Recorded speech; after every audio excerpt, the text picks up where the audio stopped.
ನಿನ್ನ ಮಗಳು ಮಧುರಾಗೆ ವಿಕ್ರಮ್ ಸಾಹೇಬ್ರನ್ನ ಕೊಡಬೇಕು ಅಂತ ಆ ಸ್ವಾಮಿ ಚಿತ್ತ ಆಗಿತ್ತು.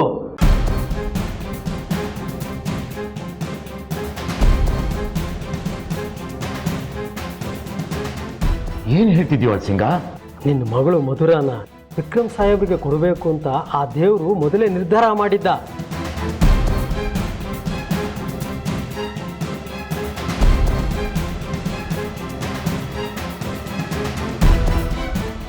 ನಾನು ಮೇಘನ ಕಂಕಣ ಬಲ ಕೂಡು ಬರಲಿ ಅಂತ ನರಸಿಂಹಸ್ವಾಮಿ ಹೆಸರಿನಲ್ಲಿ ವಿಶೇಷ ಪೂಜೆ ಮಾಡಿ ಪ್ರಸಾದ ಕೊಟ್ಟಿದ್ದು ನೆನಪಿದೆಯಾ?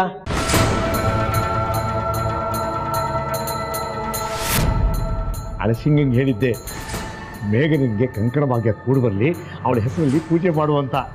ಈ ಪ್ರಸಾದ ತಿಂದರೆ ಮೇಘನಿಗೆ ಈ ವರ್ಷ ಖಂಡಿತ ಮದುವೆ ಆಗುತ್ತೆ. ಅವಳು ಮಾತ್ರ ತಿನ್ನಬೇಕು. ಹೌದು, ನೆನಪಿದೆ. ಅದನ್ನ ನಿನ್ನ ಮಗಳು ಮೇಘನ ಮಾತ್ರ ತಿನ್ನಬೇಕು ಅಂತ ಹೇಳಿದ್ದೆ, ನೆನಪಿದೆಯಾ? ಹೌದು, ಅದು ಮೇಘನ ಮಾತ್ರನೇ ತಿಂದಿದ್ದು. ಅಷ್ಟೇ ನಿನಗೆ ಗೊತ್ತಿರೋದು. ಅದನ್ನ ಮೇಘನ ಒಬ್ಳೆ ತಿಂದಿಲ್ಲ, ನಿನ್ನ ಮಗಳು ಮಧುರಾ ಕೂಡ ತಿಂದಿದ್ದಾಳೆ.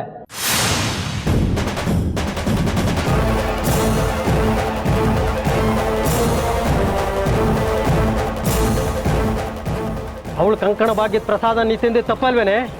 ಹಂಚ್ಕೊಂತೀರ ಅಕ್ಕ ತಂಗಿರಿಬ್ರು ಒಂದೇ ಕಂಕಣ ಭಾಗ್ಯನ. ಪ್ರಸಾದನ ಮೇಘನ ಮಾತ್ರ ತಿನ್ಬೇಕು ಅನ್ನೋದು ನಿನ್ನ ಮಗಳು ಮಧುರಾಗೂ ಗೊತ್ತಿರಲಿಲ್ಲ. ಈಗ ನೋಡು, ಎರಡೂ ಕಂಕಣ ಬಲ ಸಾಹೇಬ್ರು ಕೂಡು ಬಂದಿದೆ. ನೋಡ್ದ್ಯಾ ದೇವರಾಟ? ಅವತ್ತು ಮಧುರಾ ಪ್ರಸಾದ ತಿಂದಿದ್ದಕ್ಕೆ ಇವತ್ತು ಸಾಹೇಬ್ರ ಜೊತೆ ಮದುವೆ.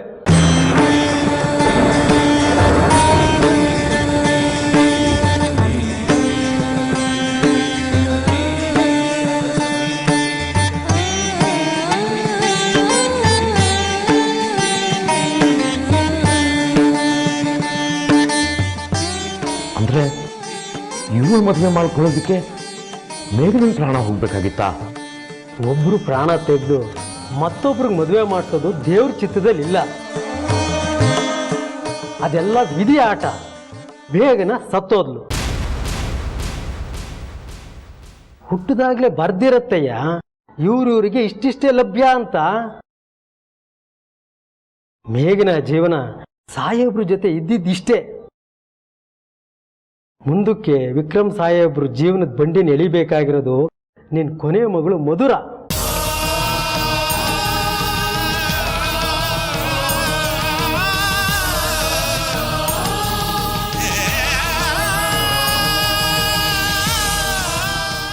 ಅದಕ್ಕೆ ವಿಕ್ರಮ್ ಸಾಹೇಬ್ರಿಗೂ ಅವಳಿಗೂ ಮದುವೆ.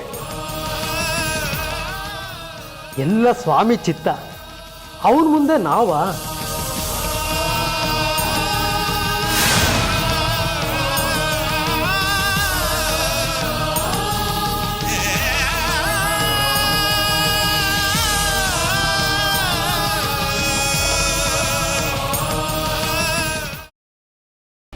ಗ್ರೀನ್ ರೈಸ್ ಮಾಡುವ ವಿಧಾನ: ಮಿಕ್ಸಿ ಜಾರ್ಗೆ ಕೊತ್ತಂಬರಿ ಸೊಪ್ಪು, ಹಸಿ ಮೆಣಸಿನಕಾಯಿ, ಬೆಳ್ಳುಳ್ಳಿ, ಶುಂಠಿ, ಪಲಾವ್ ಎಲೆ, ಕಾಳುಮೆಣಸು, ಜೀರಿಗೆ, ಲವಂಗ, ಚಕ್ಕೆ, ಅನಾನಸು, ನೀರು ಹಾಕಿ ರುಬ್ಬಿಕೊಳ್ಳಿ. ಒಂದು ಪ್ಯಾನ್ಗೆ ಎಣ್ಣೆ ಹಾಕಿ ಅದು ಕಾದ ಮೇಲೆ ಜೀರಿಗೆ, ಈರುಳ್ಳಿ, ಕರಿಬೇವು ಹಾಕಿ ಹುರಿದು ರುಬ್ಬಿದ ಮಸಾಲ, ಉಪ್ಪು, ಅನ್ನ ಹಾಕಿ ಮಿಕ್ಸ್ ಮಾಡಿ.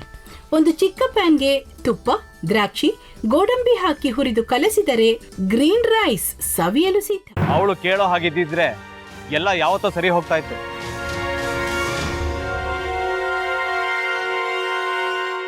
ಅದಕ್ಕೆ ನೀವಾದ್ರೂ ಏನು?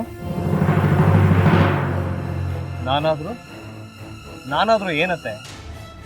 ಅವಳ ಹತ್ರ ಬಂದು ನೀನ್ ಸೋಲೋದ್ ಬೇಡ, ನಾನೇ ಸೋಲ್ತೀನಿ, ನೀನ್ ನಮ್ಮ ತಂದೆಗೆ ಅವಮಾನ ಮಾಡಿದ್ರು ಪರವಾಗಿಲ್ಲ, ದಯವಿಟ್ಟು ಮನೆಗೆ ಬಾ ಅಂತ ಬೇಡ್ಕೋಬೇಕಾ? ಹಾಗೆಲ್ಲ ಅಳಿ ಅಂದ್ರೆ ಸಂಸಾರ ಅಂದ್ಮೇಲೆ ಇಂಥದೆಲ್ಲ ಏನಾದ್ರೂ ಒಂದು ಇದ್ದೇ ಇರುತ್ತೆ. ಹೋರಾಟ ಮಾಡಿದ್ಲು.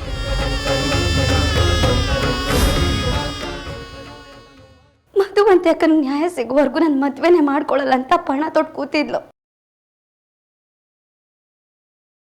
ನಿನ್ನ ಪ್ರಾಣನೇ ಇಟ್ಕೊಂಡಿದ್ಲು ಕಣ ಅಕ್ಕ.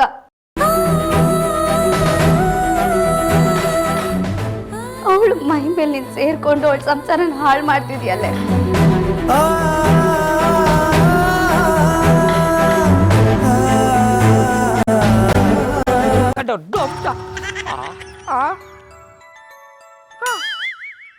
ಇದ್ಯಾವುದಪ್ಪ ಹೊಸ ನಂಬರಿಂದ ಫೋನ್ ಬತ್ತದೆ. ಆ ಫೋಟೋ ತಗೊಂಡವೇನಾದ್ರು ಬೇರೆ ನಂಬರಿಂದ ಮಾಡಿರ್ಬೋದಾ? ತೊಂದರೆ ಇಲ್ಲ, ಎತ್ತು ಬಿಡು.